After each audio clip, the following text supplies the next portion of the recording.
हमारी कहानियां देखने वाले 80% लोग ऐसे हैं जो हमारी वीडियोस एंजॉय तो करते हैं, लेकिन उन्होंने हमारा चैनल अभी तक सब्सक्राइब नहीं किया है। अगर आप उन 80% लोगों में से हैं, तो बस आपको एक छोटा सा काम करना है। इस वीडियो के नीचे आपको एक सब्सक्राइब बटन दिख रहा होगा, बस उस सब्सक्राइब बटन को दबाना है। बस इतना सा काम करना है आपको, और लगे हाथों बेल आइकन भी प्रेस कर देना, ताकि हमारी लेटेस्ट वीडियो आते ही आपको सबसे पहले पता चले। कमला हॉरर स्टोरी। ये कहानी करीब 40 साल पुरानी है। 1980s में 23 साल की कमला की जिंदगी में सब कुछ ठीक चल रहा था, पर एक दिन उसके पिता अचानक कहीं गायब हो गए। उसने अपने पिता को बहुत ढूंढा, लेकिन वो कहीं नहीं मिले। कमला की मां की मौत पहले ही हो चुकी थी, और वो अपने पिता के लापता होने के बाद बहुत ज्यादा अकेली पड़ गई थी। जब कई कोशिशों के बाद भी उसके पिता नहीं मिले, तो सबने उन्हें ढूंढना ही छोड़ दिया और हार मान ली। इतनी टेंशन के बीच कमला का ध्यान रखने वाला कोई नहीं था, इसलिए कमला के चाचा चाची ने उसकी शादी प्रभाकर परिवार के बड़े बेटे अजीत से कर दी, ताकि कमला का ध्यान रखने के लिए हमेशा कोई हो। अजीत ने कमला को उसके मुश्किल समय में संभाला, और वो थोड़ा बेहतर महसूस करने लगी। कमला अपने नए घर में अपनी नई जिंदगी से एडजस्ट करना सीख रही थी, और धीरे धीरे खुश होने भी लगी थी। सारा परिवार उसे बहुत प्यार देता था और उसका ख्याल भी रखता था, खासकर उसका देवर राजेश। पर धीरे धीरे चीजें बदलने लगी। एक दिन जब कमला सो रही थी, तो उसकी अचानक किसी के रोने की आवाज से नींद खुल गई।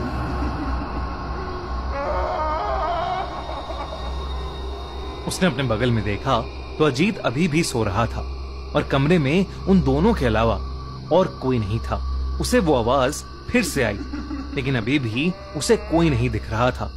उसने इसे अपना वहम समझा और चुपचाप वापस सो गई। लेकिन उस दिन के बाद से उसे लगभग हर वक्त वो रोने की आवाजें सुनाई देने लगी थीं। उसे ऐसा लगने लगा था कि ये आवाजें शायद उसके पिता की हैं, जो दर्द में चीख रहे हैं और उससे मदद मांग रहे हैं। कमला अब घबरा चुकी थी, और उसने ये बात अजीत और रजनीश को बताई। दोनों ने ये उसका वहम समझा और उसे कहा कि शायद ये इसलिए हो रहा है क्योंकि वो अपने पिता को बहुत मिस कर रही है।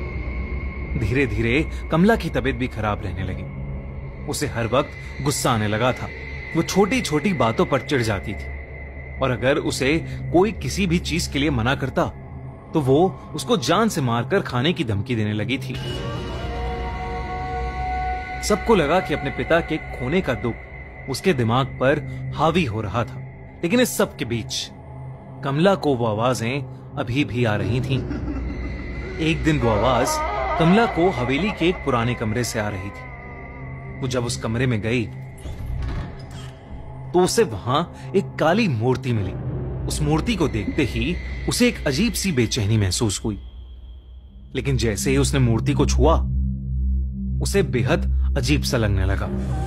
उसे घुटन महसूस होने लगी, और उसे सांस लेने में अचानक बहुत ज्यादा तकलीफ होने लगी। कमला ने घबराकर उस मूर्ति को वापस नीचे रख दिया। कमला को डर लग रहा था, और वो कमरे से बाहर ही जा रही थी कि उसके पैर में कुछ भारी सी चीज आकर लगी। जब कमला ने ध्यान से देखा, इंसानी खोपड़ी, एक स्कल उसके पैरों में पड़ा था, तब कमला को देखा कि उस कमरे में कुछ और भी चीजें पड़ी हैं। उस कमरे में ढेर सारी इंसानी हड्डियां इधर उधर पड़ी थीं, और हर जगह खून ही खून था। वो जब उस कमरे को और ध्यान से देखने लगी, तो वहां उसे एक खत मिला। उसने खत उठाया और उसे पढ़ने लगी। खत में लिखा था कि वो मूर्ति श्रापित है, और इसने उनके पुरखों को भी परेशान किया है। ये सब पढ़ते ही कमला को अपने पिता की चीख सुनाई दी, और वो मूर्ति अपने आप जोरों से हिलने लगी। कमला को एक अजीब सा भारीपन महसूस होने लगा, जिसके बाद वो एकदम से बेहोश हो गई। कमला ने जब अपनी आंखें खोली, तो वो अपने कमरे में ही थी, और सब परिवार वालों ने उसे घेर रखा था। कमला उन्हें सब कुछ बताने लगी, लेकिन सबने उसको बताया कि उन्हें वो घर के ड्राइंग रूम में बेहोश पड़ी मिली थी, और शायद ये उसका कोई बुरा सपना था। उन्होंने कमला को दवाई दी और उसे सुला दिया, पर उस रात कमला हमेशा हमेशा के लिए बदल गई। अजीत बाकी रातों की तरह डिनर के बाद वॉक करके कमरे में आया तो उसने देखा कि कमला बिस्तर पर नहीं बल्कि कमरे के एक अंधेरे कोने में दीवार की तरफ मुंह करके जोर जोर से हंस रही है। उसने कमला का नाम चिल्लाया। कमला उसकी तरफ मुड़कर रोते हुए मदद मांगते हुए उससे कहने लगी, मैं निर्दोष हूं, मुझे बचा लो। कमला को इस हालत में देखकर अजीत टूट गया और वो उसे गले लगाकर शांत करने लगा। किसी तरह उसने कमला को शांत करके बिस्तर पर लेटा दिया और वो रात जैसे तैसे बीत गई। पर अगले दिन कमला की तबीयत और ज्यादा बिगड़ने लगी।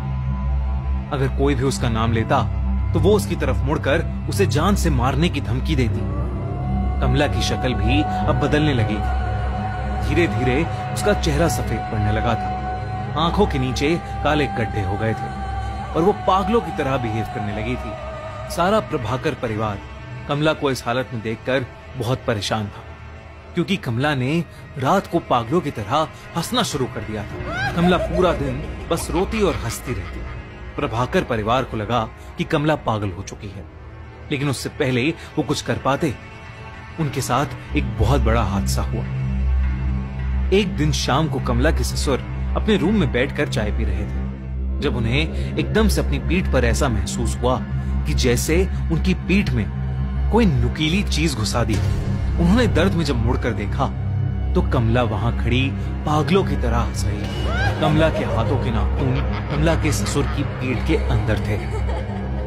कमला के ससुर ने जोर से चिल्लाया और सब कमला को कंट्रोल करके अंदर ले गए और उसे उसके कमरे में ले जाकर उसे बेड से बांध दिया। लेकिन देर रात अजीत ने देखा कि कमला बिस्तर में थी ही नहीं। उसने बाहर जाकर देखा तो कमला भागती हुई उसके ससुर के कमरे में घुस गई।